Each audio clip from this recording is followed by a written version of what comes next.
ભીલ પ્રદેશની માંગ છેલ્લા ઘણા સમયથી પ્રબળ દેખાઈ રહી છે ને હવે તો છોટુ વસાવા, મહેશ વસાવા અને ચૈતર વસાવા એક સાથે એક સૂરમાં જોવા મળી રહ્યા છે। તેના કારણે આદિવાસી વિસ્તારોનું રાજકારણ ગરમાયું છે, જેમાં 29માં રાજ્ય તરીકે ભીલ પ્રદેશની માંગ છે તે ચૈતર વસાવા, મહેશ વસાવા અને છોટુ વસાવા કરી રહ્યા છે ને આમાં તેમના દ્વારા સંગઠનો પણ બનાવવામાં આવ્યા છે ને આગામી સમયે ઉગ્ર આંદોલનની પણ વાત હાલ નેતાઓ દ્વારા કરવામાં આવી છે। તે વચ્ચે છોટુ વસાવાએ ચૈતર વસાવાના સમર્થનમાં શું વાત કરી છે અને ભીલ પ્રદેશની રણનીતિ લઈને તેઓ શું કહી રહ્યા છે, વિગતે વાત કરીએ।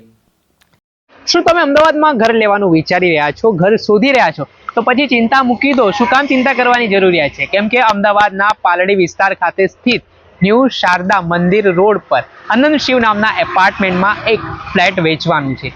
3 BHK આ ફ્લેટ છે, તેની અંદાજિત કિંમત 85 લાખ રૂપિયાની આસપાસ છે અને તમે એમાં પણ ચિંતા કરવાની જરૂરિયાત નથી। તમને ફૂલ્લી ફર્નિશ આ વસ્તુઓ મળવાની છે એટલે અને કપડાં અને વાસણો લઈને સીધા તમને અહીંયા રહેવા માટે જવું છે। અને બીજી ખાસિયત હું આ ફ્લેટની બતાવવા માંગીશ કે આનંદ શિવ જે એપાર્ટમેન્ટ છે ત્યાંથી 50 મીટરના અંતરે ભીમનાથ મહાદેવનું મંદિર આવેલું છે।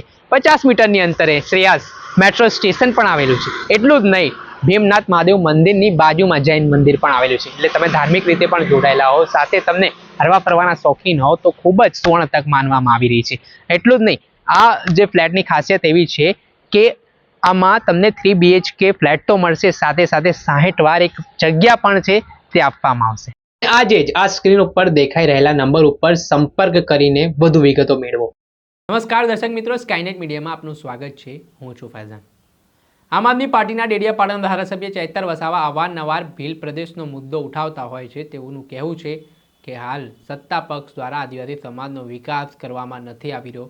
તેમના એવા પણ આરોપ છે કે આદિવાસી સમાજની જે જમીનો છે, જળ છે, તે તમામ વસ્તુઓ છીનવી લેવામાં આવી છે, તેમને વિસ્થાપિત કરવામાં આવ્યા છે અને તેના જ કારણે તેઓ એક અલગ ભીલ પ્રદેશ બનાવશે, જેની રાજધાની કેવડિયા રહેશે, જેમાં રાજસ્થાન, મધ્યપ્રદેશ, ગુજરાત, મહારાષ્ટ્રના આદિવાસીઓને એક કરવામાં આવશે। હાલ તેવું ધારાસભ્ય ચૈતર વસાવાનું કહેવું છે ને થોડાક દિવસ પહેલાં આજ ભીલ પ્રદેશની માંગને લઈને ભાજપના નેતા મહેશ વસાવાએ પણ ચૈતર વસાવાનું સમર્થન કર્યું હતું, સૂરમાં સૂર પુરાવ્યો હતો અને આટલું જ નહીં, આ મામલામાં રાષ્ટ્રપતિ દ્રૌપદી મુર્મુને પત્ર લખીને મહેશ વસાવાએ ભીલ પ્રદેશની માંગ લઈને વાત કરી હતી ને ઉગ્ર આંદોલનની ચીમકી પણ ઉચ્ચારી હતી।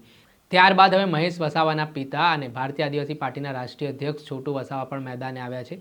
તેમણે ભીલ પ્રદેશની માંગને લઈને મોટી પ્રતિક્રિયા આપી છે, જેમાં તેમનું કહેવું છે કે આજે ભારત દેશને આઝાદ થયા 77 વર્ષ જેટલો સમય થઈ ગયો છે, છતાં પણ આજે આદિવાસી સમાજની સ્થિતિ દિવસે ને દિવસે કફોડી બનતી દેખાઈ રહી છે। વર્તમાન સરકાર દ્વારા શોષણ કરવામાં આવતું હોય તે પ્રકારના આરોપો તેમના સામે આવ્યા છે। તેઓ ભીલ પ્રદેશની માંગને લઈને શું કહી રહ્યા છે અને કઈ રીતે તેઓ ભીલ પ્રદેશ બનાવવા જઈ રહ્યા છે તે સાંભળી લો। એટલા માટે ડિમાન્ડ કરાઈ રહી છે કે જ્યારથી આઝાદી મળી છે, જ્યારથી ચૂંટણી 1951થી ચૂંટણી જે બની રહી છે, દેશની અંદર ચૂંટણી થઈ રહી છે, એ ચૂંટણીની અંદર આદિવાસીઓની જે રિઝર્વ સીટો છે, રિઝર્વ સીટો હોવા છતાં બી અમારે સંવિધાનિક જે હક અધિકાર છે એ આજ દિન સુધી કોઈ સરકારે અમને આપ્યા નથી। પરિણામે 77 વર્ષ પછી બી આદિવાસીઓને દુર્દશા જે દેશમાં થઈ છે, એના પોતાના વતનની અંદર, પોતાના દેશની અંદર એના જે હક અધિકાર જે છીનવાઈ ગયા છે, એટલે બધા નેતાઓને એવું લાગે છે કે હવે 77 વર્ષ થઈ ગયા તો પણ આપણને આપણા હક અધિકાર મળતા નથી, આપણી જમીનો છીનવાઈ રહી છે, આપણા નદી નાળા બધા લૂંટાઈ રહ્યા છે, તો આપણે અલગ પ્રદેશ માંગવો જોઈએ, એમાં શું ખોટું છે? મારે એમ કહેવું છે, જે લોકો સત્તામાં બેઠા છે આઝાદી પછી, એવા લોકોએ અમારું શોષણ કર્યું છે, એટલા માટે અમે આ ભીલ પ્રદેશની માગણી કરી રહ્યા છીએ।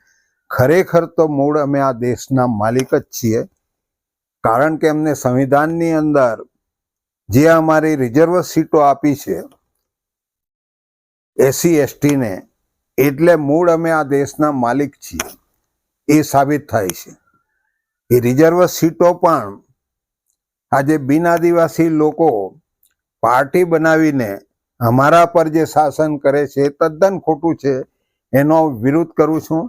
એટલે ચૂંટણી પંચે અમારી રિઝર્વ સીટો પર અમારી રિઝર્વ પાર્ટી બનાવીને અમારો અવાજ, આદિવાસીઓનો અવાજ, SC નો અવાજ ત્યાં સુધી પહોંચે, અમારા હક અધિકાર મળે એટલા માટે અમે અમારી રિઝર્વ પાર્ટીની હું માગણી કરું છું ને ચૂંટણી પંચે આપવી જોઈએ, જેથી અમારું શોષણ આ દેશની અંદર, રાજ્યમાં, દેશમાં અમારું શોષણ બંધ થઈ શકે ને અમારી જે પ્રોપર્ટી છે, અમારી જે મિલકતો છે, અમારો જે દેશ છે એ અમે બચાવી શકીએ.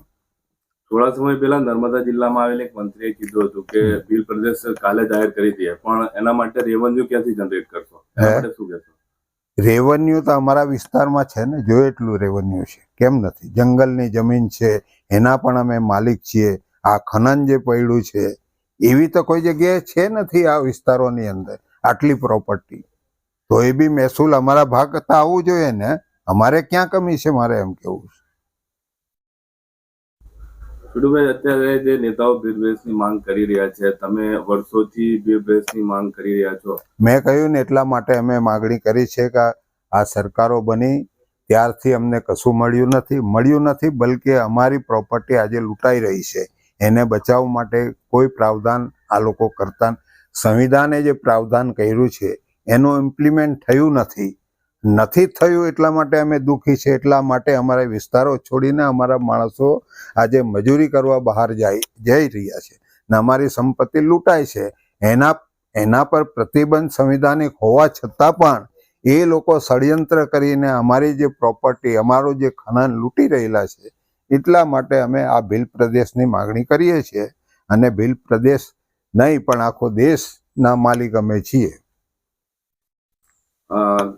જો સુધી ભીલ પ્રદેશ ના મળે તો આગળના દિવસોમાં શું લડત રહેશે તમારી આ વિશે? બસ અમારી સંવિધાનિક લડત રહેશે અને અમે ડિમાન્ડ કરશું ને અમારી રિઝર્વ પાર્ટી બનાવવાના પ્રયાસ કરશું. નહીં આપે તો અમે વિરોધ કરશું કે ભાઈ આ વિસ્તારોની અંદર જે અમારી રિઝર્વ જગ્યાઓ છે, રિઝર્વ જે પાર્લામેન્ટની સીટો છે, એના પર બીજા કોઈ લડી નહીં શકે.